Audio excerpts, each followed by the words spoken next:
Chappaquiddick Address to the People of Massachusetts, delivered by Edward M. Kennedy on July 25th of 1969 at the home of Joseph P. Kennedy. My fellow citizens, I have requested this opportunity to talk to the people of Massachusetts about the tragedy which happened last Friday evening. This morning, I entered a plea of guilty to the charge of leaving the scene of an accident. Prior to my appearance in court, it would have been improper for me to comment on these matters, but tonight I'm free to tell you what happened and to say what it means to me. On the weekend of July 18th, I was on Martha's Vineyard Island, participating with my nephew, Joe Kennedy. As for 30 years, my family has participated in the annual Edgartown Sailing Regatta. For reasons of health, prevented my wife from accompanying me. On Chappaquiddick Island, off Martha's Vineyard, I attend on Friday evening, July 18th, a cookout I had encouraged and helped sponsor for a devoted group of Kennedy campaign secretaries. When I left the party, around 11:15 p.m., I was accompanied by one of these girls, Miss Mary Joan Kopechny. Mary Jo was one of the most devoted members of the staff of Senator Robert Kennedy. She worked for him for 4 years and was broken up over his death. For this reason, and because she was such a gentle, kind, and idealistic person, all of us tried to help her feel that she still had home with the Kennedy family. There is no truth whatever, to the widely circulated suspicions of immoral conduct that have been leveled in my behavior and hers regarding that evening. There has never been a private relationship between us of any kind. I know nothing of Mary Jo's conduct on that or any other occasion, and the same is true of the other girls at that party. That would lend any substance to such ugly speculation about their character. Nor was I driving under the influence of liquor.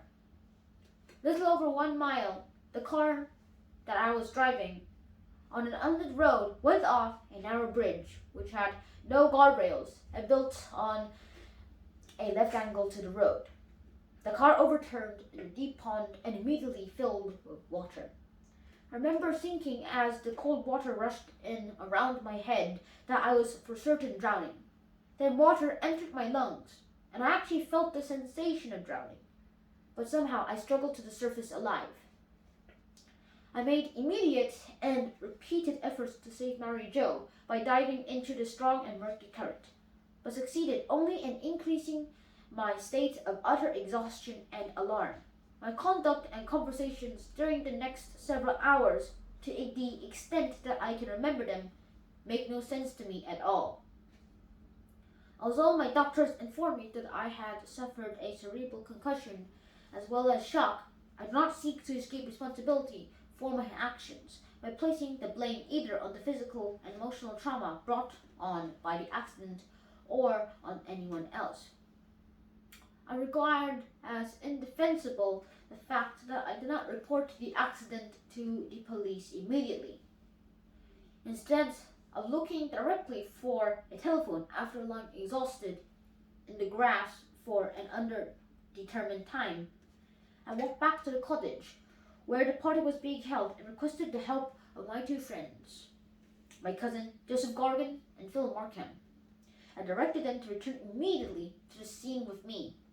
This was sometime after midnight, in order to undertake a new effort to dive down and locate Miss Kopechny.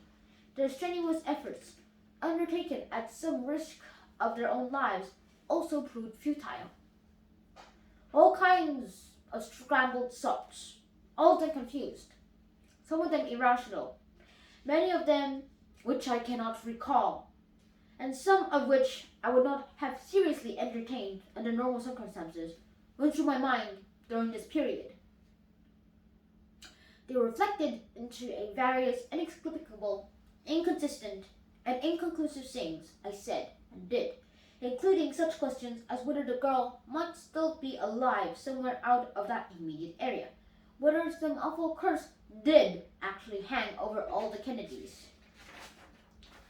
whether there was some justifiable reason for me to doubt what happened and to delay my report, whether somehow the awful weight of this incredible incident might in some way pass from my shoulders. I was overcome, and frank to say, by a jumble of emotions: grief, fear, doubt, exhaustion, panic, confusion, and shock. Instructing Gargan and Markham not to alarm Marido's friends that night, I had them take me to the ferry crossing. The ferry having shut down for the night, I suddenly jumped into the water and impulsively swam across, nearly drowning once again in the effort. I returned to my hotel about 2 a.m. and collapsed in my room. I remember going out at one point and saying something to the room clerk.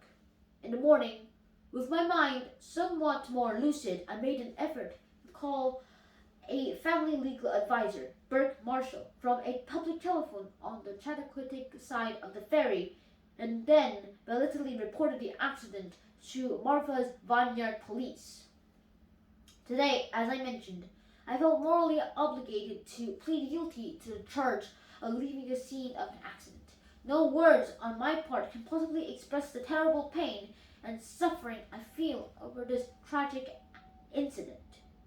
This last week has been an agonizing one for me and for the members of my family, and the grief we feel over the loss of a wonderful friend will remain with us for the rest of our lives.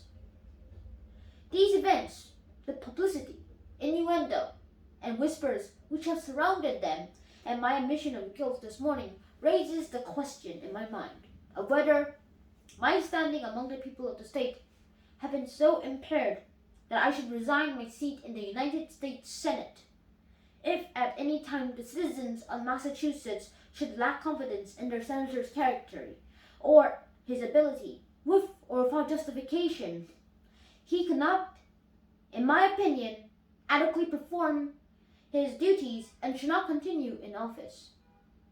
The people of the state which sent John Quincy Adams and Daniel Webster and Charles Sumner and Henry Cabot Lodge and John Kennedy to the United States Senate, are entitled to the representation in the body by men who inspire their utmost confidence. For this reason, I would understand full well why some might think it is right for me to resign. For me, this will be a difficult decision to make. It has been 7 years since my first election to the Senate. You and I share many memories. Some of them have been glorious. Some have been very sad. The opportunity to work with you and serve Massachusetts has made my life worthwhile. And so I ask you tonight, the people of Massachusetts, to think this through with me. In facing this decision, I seek your advice and opinion. In making it, I seek your prayers. For that is a decision that I will have finally to make on my own. It has been written, a man does what he must, in spite of personal consequences, in spite of obstacles and dangers and pressures. And that is the basis of all human morality. Whatever may be the sacrifices he faces, if he follows his conscience, the loss of his friend, his fortune, his contentment, even the esteem of his fellow man, each man must decide for himself the course he will follow. The stories of the past courage cannot supply courage itself. For this, each man must look into his own soul. I pray that I can have the courage to make the right decision. Whatever is decided, whatever the future holds me, I hope that I shall be able to put this most recent tragedy behind me and make some further contribution to our state and mankind, whether it be in public or private life. Thank you and good night.